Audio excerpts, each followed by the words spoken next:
ವಾಹನ ಚಾಲಕರೇ, ಒಂದು ನಿಮಿಷ ಇತ್ತ ಗಮನಿಸುವಿರಿ. ತಾವು ವಾಹನ ಚಲಾಯಿಸುವಾಗ ನಮ್ಮ ಮುಂದೆ ಕಾಣಸಿಗುವ ಮೂಕ ಪ್ರಾಣಿಗಳಾದ ನಾಯಿ, ಹಸು, ಬೆಕ್ಕು ಇತರ ಮೂಕ ಪ್ರಾಣಿಗಳು ನಾವು ವಾಹನ ಚಲಾಯಿಸುವಾಗ ನಮ್ಮ ಮುಂದೆ ಬಂದರೆ ನಮ್ಮ ಅಜಾಗರೂಕತೆ, ನಿರ್ಲಕ್ಷ್ಯತೆಯಿಂದ ಆ ಮೂಕ ಪ್ರಾಣಿಗಳಿಗೆ ಸಾವು ನೋವುಗಳು ಸಂಭವಿಸುತ್ತವೆ. ಆ ಮೂಕ ಪ್ರಾಣಿಗಳು ಮನುಷ್ಯರಂತೆ ಅಲ್ಲ. ನಮ್ಮಲ್ಲಿ ಯಾರಾದರೂ ಸತ್ತು ಹೋದರೆ ಒಂದೆರಡು ದಿವಸ ಆ ದುಃಖವಿರುತ್ತೆ. ಮೂಕ ಪ್ರಾಣಿಗಳು ಆಗಲ್ಲ. ಇಲ್ಲೊಂದು ದೃಶ್ಯ ನೋಡಿ. ಉತ್ತರ ಕನ್ನಡ ಜಿಲ್ಲೆಯ ಸಿರಸಿಯಲ್ಲಿ ಹಸುವೊಂದರ ಕರು ಸಾರಿಗೆ ವಾಹನಕ್ಕೆ ಸಿಕ್ಕಿ ಅಪಘಾತದಲ್ಲಿ ಸತ್ತು ಹೋಯಿತು.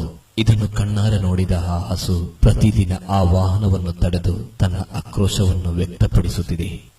ಇದು ನಿನ್ನೆ ಮೊನ್ನೆಯ ಮಾತಲ್ಲ. ಕಳೆದ 4 ವರ್ಷಗಳಿಂದ ಈ ಮೂಕ ಪ್ರಾಣಿ ಈ ರೀತಿ ಮಾಡುತ್ತಿದೆ.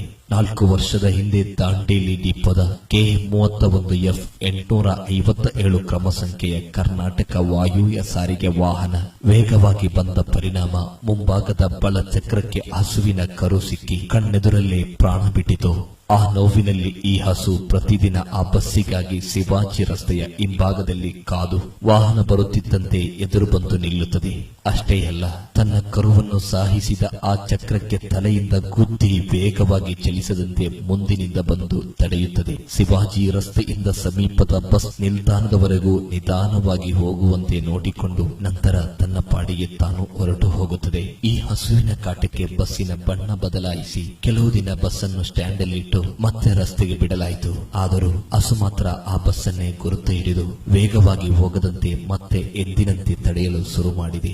ಒಂದು ವಿಶೇಷ ಎಂದರೆ ಈ ಹಸು ಈ ಬಸ್ಸನ್ನು ಬಿಟ್ಟು ಬೇರೆ ಯಾವುದೇ ವಾಹನಕ್ಕೆ ಹೀಗೆ ಮಾಡುವುದಿಲ್ಲ. ಅತಿ ವೇಗದ ಚಾಲನೆಯಿಂದ ತನ್ನ ಕರುವನ್ನು ಕಳೆದುಕೊಂಡ ಈ ತಾಯಿಗೆ ಮತ್ತೆ ಈ ರೀತಿ ಬೇರೆ ಯಾರಿಗೂ ಆಗಬಾರದೆಂಬ ಆಸೆ.